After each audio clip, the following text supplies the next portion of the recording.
Bienvenue à toutes et à tous dans votre émission Qui suis-je sur Ovadia TV. Comme vous le voyez, nous sommes ici sur le lac Nokoué et nous nous dirigeons vers le village lacustre de Ganvié. Et bien sûr, pour y aller, nous avons sollicité les services d'un guide et justement, son métier nous intéresse. Il s'appelle Étienne Akpodji. Avec lui, nous allons parler un peu de son parcours et sa motivation en tant que guide. Bienvenue Étienne Akpodji. Bonjour madame. Bonjour. Alors, quand est-ce que vous avez commencé votre métier? Qu'est-ce qui vous a motivé à choisir justement ce métier? Oui, au fait, je suis resté auprès d'un grand frère qui s'appelle Isaïe et il était au départ guide touristique. Donc, il n'a jamais de temps, il ne reste jamais à la maison avec ses va-et-vient, il est toujours sympa avec ses amis, il a beaucoup de contacts.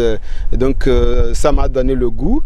Je l'ai commencé depuis 2012, au moment où je faisais l'année de maîtrise à l'université. Donc, avec lui, c'est lui qui m'a donné en réalité le goût, c'est lui, Isaïe Akpodji. Ouais.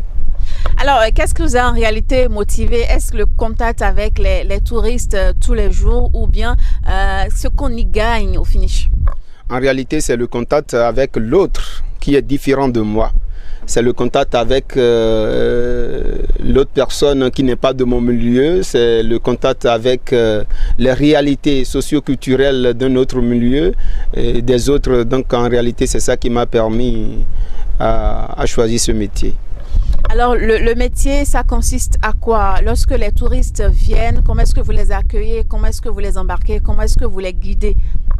Lorsque les touristes viennent, ils ont besoin nécessairement d'un guide pour visiter par exemple Ganvié. Et il y a une histoire de Ganvié. Donc il faut quelqu'un qui maîtrise l'histoire, qui maîtrise le parcours. On a un tour officiel qu'on fait souvent avec les touristes. On a aussi ce que nous appelons la randonnée qu'on fait. Donc il faut comprendre les choses. Tu es là juste en tant qu'un éclaireur. Tu mets en sécurité les touristes. Donc c'est un peu comme ça notre métier. Alors, quelle est l'organisation que vous avez mis en place pour que, je ne sais pas, lorsque les touristes viennent, on puisse quand même les choisir de manière à ne pas avoir de problème? Parce qu'il arrive quand même qu'il y a de problèmes entre guides, n'est-ce pas? Oui, bien sûr. En réalité, ce sont des bacs privés, mais gérés par l'État. Moi, mon papa est un promoteur de bacs motorisés à l'Ambacadé. Ce sont des bacs privés gérés par l'État. Et il y a des membres du ministère du Tourisme qui sont là pour régulariser les choses. Il y a des tarifs fixés. Et quand vous venez, il y a des tarifs que vous payez. Ça dépend aussi du nombre.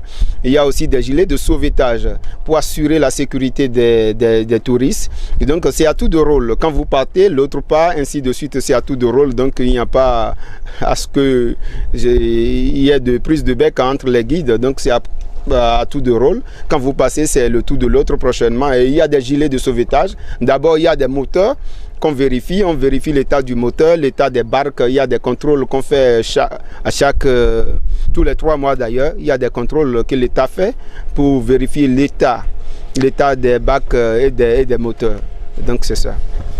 Est-ce que vous avez connaissance de l'arrivée des touristes à l'avance ou bien vous venez chaque fois là et puis lorsqu'un touriste vient, vous l'emmenez?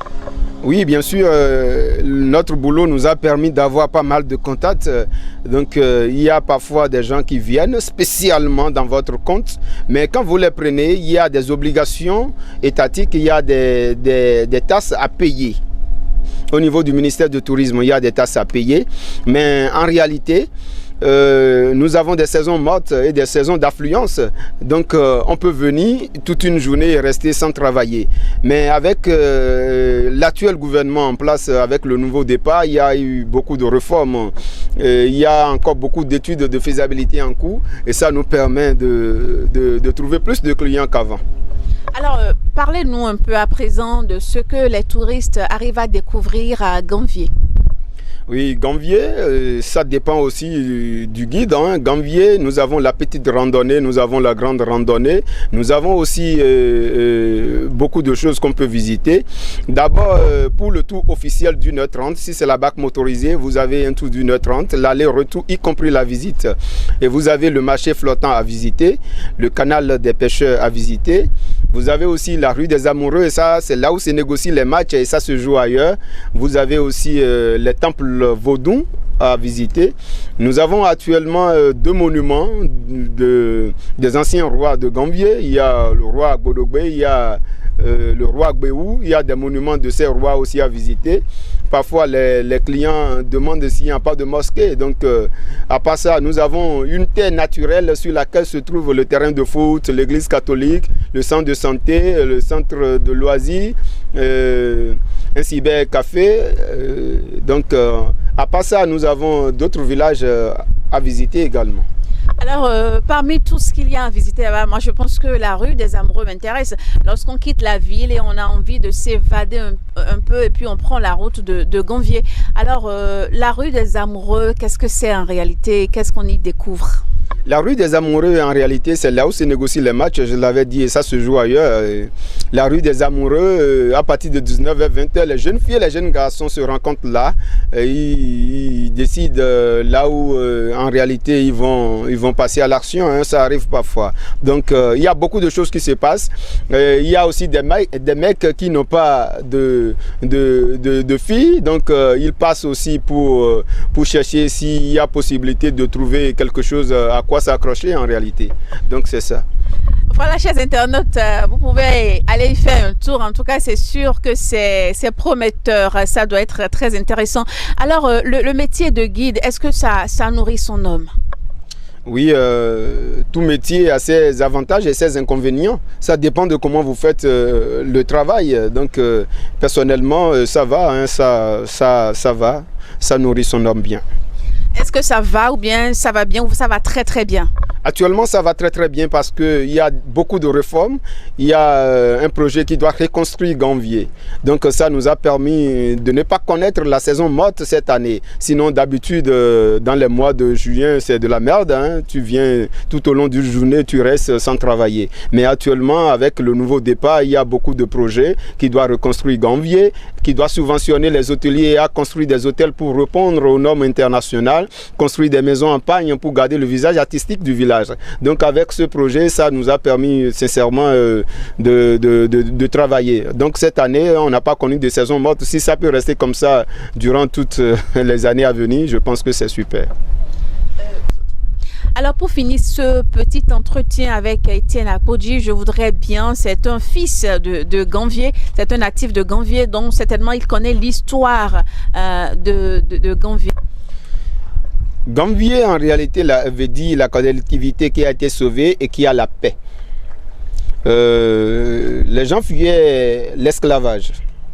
Arrivés là où nous avons quitté, à l'Ambakadé, ils étaient bloqués par l'eau. Nous sommes en Afrique. Il y a des notables dans le groupe qui ont utilisé la force surnaturelle pour transformer un épervier en crocodile. Donc du coup, ils se sont servis du dos du crocodile pour traverser l'eau.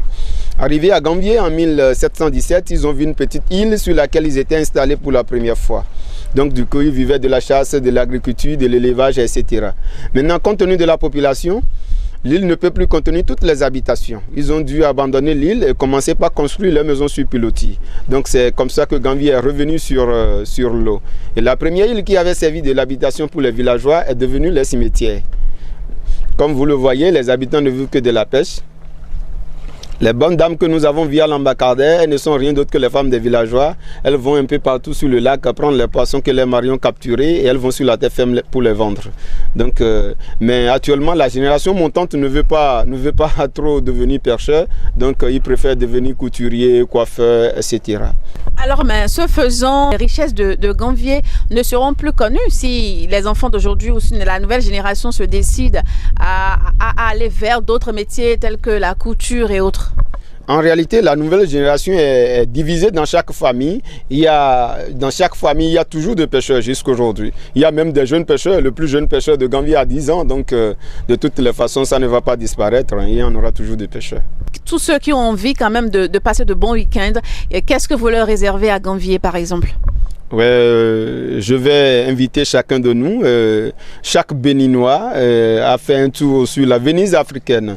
On se permet d'appeler Gambier la Venise de l'Afrique. Il y a des gens qui quittent des kilomètres, qui quittent très loin pour venir découvrir Gambier, mais il y a des gens à Cotonou qui ne sont jamais partis à Gambier. Donc, je vais inviter chacun à y faire un tour. Nous avons beaucoup de choses. Actuellement, nous en avons 4 hôtels à Gambier. En plus d'un gîte, ça fait 5. Donc, il n'y a pas de souci. Quand vous voulez passer la nuit, il n'y a pas de souci.